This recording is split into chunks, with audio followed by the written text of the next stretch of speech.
The night my wife laughed and said, "Oh, please, you'll never find anyone better than me," it wasn't during a fight. That's the part that still messes with my head. We were in our living room in suburban New Jersey. The TV was muted, and dinner was getting cold on the coffee table. Her tone wasn't angry or defensive. It was confident, almost bored, like she was stating a fact everyone already knew. I remember the exact way she crossed her arms and tilted her head like she'd already won an argument I hadn't even started. I had just asked her calmly why she'd been coming home after midnight so often, and why her phone suddenly had a password after 6 years of marriage without one. She smiled, actually smiled, and said I was being paranoid. Then came the line. The one meant to shrink me, the one meant to remind me of my place. I didn't raise my voice, I didn't accuse her outright. I just told her I knew something was wrong. That S when she rolled her eyes and said she was tired of reassuring an insecure man who should be grateful she stayed. For a moment, I almost believed her. That's how deeply manipulation works. It makes you doubt your own instincts. It makes you question the very ground you stand on. But later that night, lying awake while she slept beside me, I realized something had shifted inside me. It wasn't anger, it was clarity. The kind of clarity that doesn't shout, but settles in quietly and refuses to leave. Over the next few weeks, I stopped confronting her. I think that made her bolder. She started staying out later, traveling more for work, and treating me like a roommate she tolerated. She'd criticize small things, how I dressed, how I talked, how I laughed too loudly around her friends. Every single comment carried the same underlying message: you're lucky I'm here. Meanwhile, my gut was screaming that I was being played. So instead of arguing, I started paying attention. I noticed the patterns. The same number popping up on her phone at odd hours. The way she'd step outside to take calls. The sudden switch from affectionate to distant, then back again whenever she sensed I was pulling away. It was a calculated dance, and I was finally seeing the steps. One afternoon, while she was in the shower, her tablet lit up. A notification synced to her phone. I didn't even plan to touch it, but my hands moved before my conscience could catch up. What I saw wasn't explicit, but it was intimate enough. Inside jokes, late-night plans, complaints about me framed like jokes. My stomach dropped, but strangely I felt steady. She wasn't smarter than me, she was just convinced I'd never leave. And that belief, that core assumption, was about to cost her everything. I didn't confront her right away. That surprised even me. The old me would have stormed in, demanding answers. But this new, quiet clarity guided me differently. Instead, I started preparing, quietly and methodically.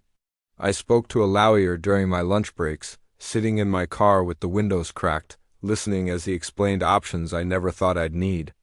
I opened a separate bank account.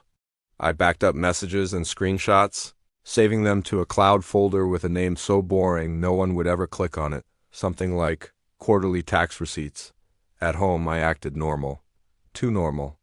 I was pleasant, agreeable, calm. She mistook my calm for weakness, for surrender, and she leaned into her superiority even more. One night at a dinner party with friends, she joked about how some men just couldn't survive without their wives managing everything. Everyone laughed. I smiled too, but inside I checked another box. She wasn't just cheating, she was rewriting our reality to make herself untouchable. She was performing for an audience, and I was the prop. A few days later, I gave her one last chance to come clean. I asked her again where she'd been the night before. She just scoffed and repeated it, slower this time, like she was explaining basic math to a child. You will never find anyone better than me. That's when I knew it was time. There was no coming back from that level of disrespect. The moment came on a quiet Sunday morning.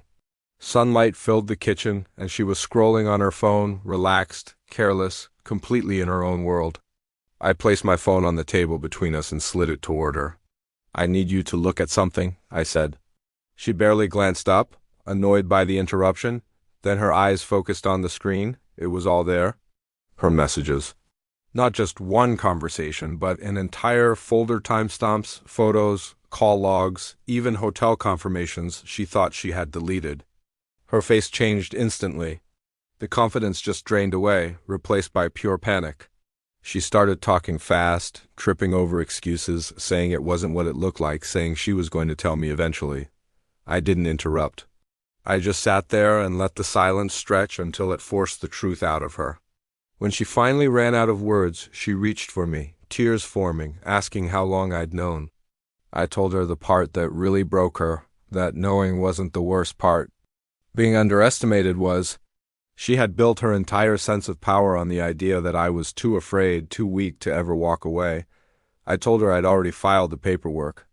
Under my phone was a folder. Inside, neatly signed divorce papers were waiting. She panicked, not dramatic screaming, real, silent panic. Her hands shook as she flipped through the documents, asking if I was serious, asking if we could talk this through. She reminded me of our history, our memories, even joked weakly that I'd regret this when I realized what I'd lost. That's when I said the sentence that finally made her cry. I already found someone better. It's the version of me who doesn't have to beg to be respected. She just collapsed into the chair, sobbing, finally seeing me not as the man she controlled, but as the man who was leaving. For the first time in a long time, she looked small, and for the first time, I felt free. The weeks after I moved out were quieter than I expected. No dramatic texts, no midnight apologies, just logistical messages about bills and mail. Our friends were shocked when they found out, especially the ones who'd bought into her narrative that I was lucky to have her. A few of them admitted they'd noticed things, but didn't think it was their place to say anything. I didn't hold it against them. People tend to believe what's presented to them with confidence. What surprised me most was how quickly my self-doubt faded once I wasn't living under that constant cloud of criticism. I slept better. I laughed more.